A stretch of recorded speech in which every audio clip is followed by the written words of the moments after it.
Hey everybody, it's John from Humor and History. I'm back. I'm still doing some videos. We have Lost in the Pond. I know not everybody likes him, but I do like him, and it's the one thing I think that bridges the gap between us. And he's doing 6 ways living in America has completely changed him. Let's see if this is true or not. I think I have it right at the part where he's going to start. Here's a deeply thoughtful analysis of how living Yeah. in the United States has changed me forever.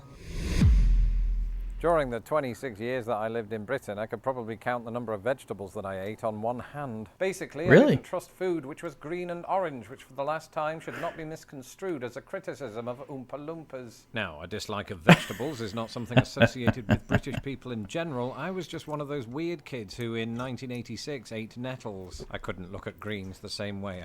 What are nettles?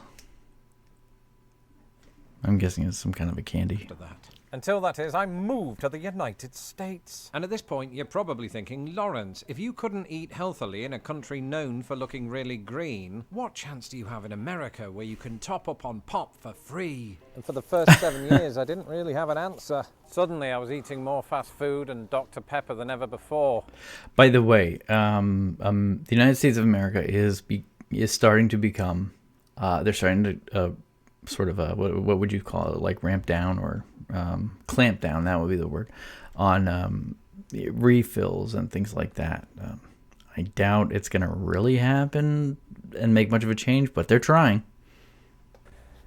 I've just realised that Dr. Pepper is technically a drink. I even gained a lot of pounds, sadly not the British kind. And for much of the 2010s, well, I still felt like a human being. It was like the humans in Wall-E. All that to say that my diet spiraled completely out of control. Unparalleled access to sugar-filled treats and supersized meals was possibly not ideal for somebody with such an addictive personality. But honestly, even now, I don't regret it. I think I had to experience rock bottom before I made any kind of attitude adjustment.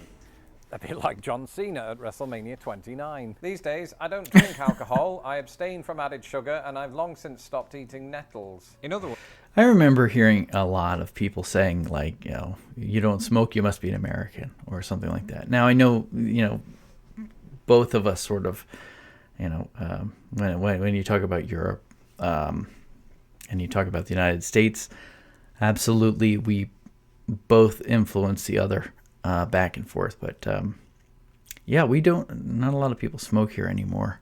I mean, some people still do. Obviously, they vape, when you're young, you try to be cool. That's more of a trendy kind of thing. America's fully loaded culture became a sort of wake-up call. Either I could surrender to the colourful packaging in aisle 3 or learn to examine its ingredients. Which can also be misleading in the United States. It's very true. Sort of ended up doing the second one, but more on that in a later video. In the meantime, I haven't given up on food altogether. In fact, while I am significantly more conscious about what I eat, there are plenty of American foods that I only devoured after turning 30. At one point, this included pies. In America, especially at this time of year, it's all about desserts like pumpkin, pecan, cherry, and cream pie. Please. Okay, all right. This is clearly during what we call Thanksgiving. Canada also has a Thanksgiving. I think they're similar in times. It's basically a holiday, if you don't know, which is, let's be honest, it's a holiday where we're supposedly celebrate sharing food with the Native Americans. Let's face it, the United States its history is the most anti Native American culture ever. I mean, like if you look at Canada's treated everybody so much better, I guess. And there's Australia. Wherever you have indigenous peoples, we were horrible, and there's just no getting around it. But yet we have a day where we celebrate that we shared food, and that only happened like on a very rare occasion and one particular time in the Northeast. Don't Google that last one. So we eat pies. We eat a lot of pie. There's pumpkin pie, there's rhubarb pie, there's apple pie, there's cherry pie, there's every kind of pie that you want. And no, nothing as American as apple pie because it's not even a thing. I mean, like we did not invent that. That's not an American thing. I'm exposed to the wonderful world of Mexican cuisine, something that was practically non-existent when I lived in the UK. Yep, Mexican food. Now you have to be a little further in the southern and western United States generally, but yeah, you'll get like where I am. It's more Puerto Rican, Dominican, and you'll get these on the corners. You get an occasional specialty place, occasional Mexican restaurant, but when you go towards the south and the west, Mexican food is very good. So While Britain has been introduced to fajitas and the like in recent years, my Yep. love of burritos and quesadillas was cemented right here in America's Midwest. Hardly surprising, of course, when every city has a Chipotle. But just as prevalent are those local restaurants containing words like casa or hacienda. As Yeah. a fan of vibrant colors, I am drawn to the interior of these restaurants, which seem to visually mimic all of the major peppers. it's true. While it's fair to say that my accent remains 96% British, much about the way I employ English has changed since I touched down in Indianapolis. I've talked before about some of the American vocabulary that I've picked up, like trash, mailbox, asshole, but it even extends to things The third one's a good one to use. like punctuation, because just the other day I found myself putting the comma inside the quotation mark. This weird phenomenon is found in American style guides, but not practiced in Britain, where the punctuation comes after the quotes. That's the And way if to do it, somebody you're offers right. me a sandwich after I've already enjoyed a plate of arroz con pollo, I might now say, I already ate, instead of I've already eaten. That's Furthermore, right. I've Oh my God, we say that. defaulted to spelling words like empathize, not with an S, but with a Z. A letter that I Yeah. still pronounce that way, unless I'm referring to Gen Z, because I learned that phrase in America. Language right. is weird. If it wasn't, I wouldn't have said this earlier. When I think back to who I was in November of 2008. Notice how I didn't say 2008? I believe this has been a fairly recent change. And that's the thing about transitioning from Yeah, and you know what? When it was 1908, which is a year I know about very much, it was they used to say, because I'm in a very Pennsylvania German area, they used to say 1908, or they would refer it to '08, which means '08. So very very weird way of saying things, but okay. British to American English. The change doesn't happen overnight. New Americanisms gradually enter your brain. One minute you sound as English as fish and chips, the next you're calling your dog Buddy. These days, perhaps a more fitting metaphor would be English as American style fish and chips. I'm still 75% English, but with some American bells and whistles. That's all good and well. There's just one problem. I've become too comfortable. And I know what you're thinking. Yeah. Ooh, Lawrence, of course you have. You're a moderately successful YouTuber. All you do is hang out in your hot tub all day. And that just isn't true, because both of my hot tubs have damaged filters. What I'm saying is I've become too comfortable with American convenience. There was a time in my life when I once did something radical. I used to walk into McDonald's on foot. Now, I just place my order from right here in the car. Although this is my garage and not McDonald's. And it's You know, and it's true. I mean, just the other day, somebody commented on going to the post office, and there's a, well, I don't know what you call it there, but there's a mailbox at the post office. I mean, you're already at the post office, so why don't you get your fat ass out?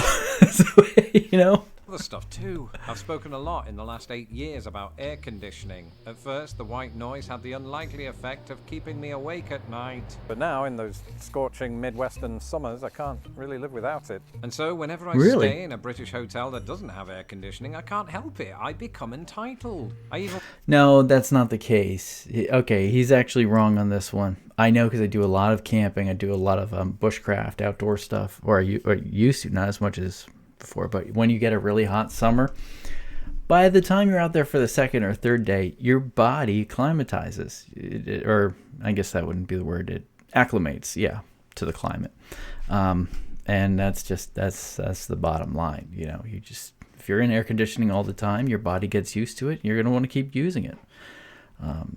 So get out of your house. once went so far as to complain to the linen closet. He was a good listener. Basically, American convenience has removed from my life tasks that were once so common and unnecessarily arduous. I can't decide if this is a good or a bad thing, so I'll compromise and say it's a very good thing.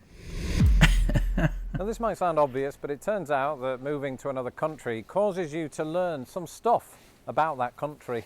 Of course, it helps if you happen to be in the niche business of uncovering all of the memos that said countries lost in the pond. But there are some things that you only start to care about once you actually live here. For me, it was the everyday stuff, like figuring out US equivalents of UK shopping brands, some of which looked like they'd come from a parallel universe. You see, America has Lay's instead of Walker's, TJ Maxx instead of TK Maxx, Axe instead of Lynx, Cocoa Krispies instead of Cocoa Pops, Three Musketeers instead of Milky Way instead of Mars Bar, and Dove instead of Galaxy. I've also developed a much greater sense of how America is as opposed to how it's presented in TV and film. Because at first I thought there'd be more extraterrestrials and 555 phone numbers. But the thing is, America is more invigorating when it's not really trying to be, and I know that because I live in the suburbs. Here I get the same joy walking a dog as I would in England, except because of the grid layout, all of the streets look the same, so it's much harder to remember where my house is. This is what makes US suburbs so unexpectedly thrilling. And in hindsight, I only truly felt at home in America once I began embracing the unremarkable. My friend Ian. But also unremarkable things and concepts like the red flags on mailboxes, or mourning doves, or the etymology of the American English word boondoggle. Of course, words are a big part of my job, which brings us on to this.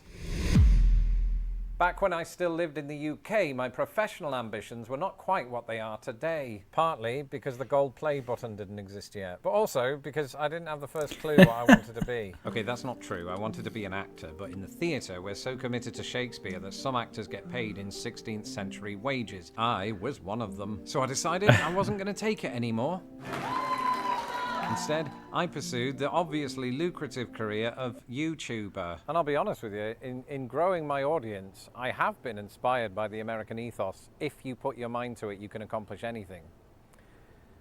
I've just realised that was George McFly. What I'm saying is my success so far owes much to the American tendency to celebrate it. In Britain, if somebody is successful, our collective instinct is often to bring them down a peg or two. Perhaps this is why I'm such a deeply modest YouTube sensation. And as a staunch introvert, it might also have been why I wouldn't have succeeded in Britain. Moving to America was almost like starting again. I was emboldened to take my creative exploits to the next level for the very reason that Americans seemed to be on board with it. It probably helped too that I had a nice accent. You know, one of the things, I don't know if maybe this is just me personally, but I enjoy when people succeed. I do. I mean, I love hearing that. As long as it's, I guess, in a way that doesn't hurt anybody. I really enjoy when people succeed. I'm genuinely happy for them because, I mean, I guess there are two kinds of people. Those who can be, that can put somebody down for doing well, for hard work, or even being lucky, or you can just be, genuinely happy for people. I'm always genuinely happy, I think, almost always, unless it's like a drug dealer.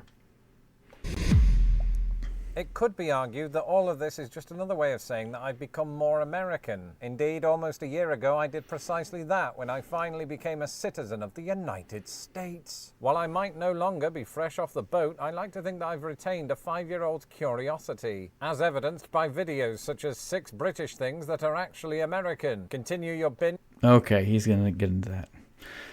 All right, well, it happens. If I were to move to the UK, anywhere in the UK, I'm sure that after 15 years, I would definitely pick stuff up. But I honestly think that Lawrence is running out of material. Let me know what you guys think. All right, I'll talk to you. Have a great one.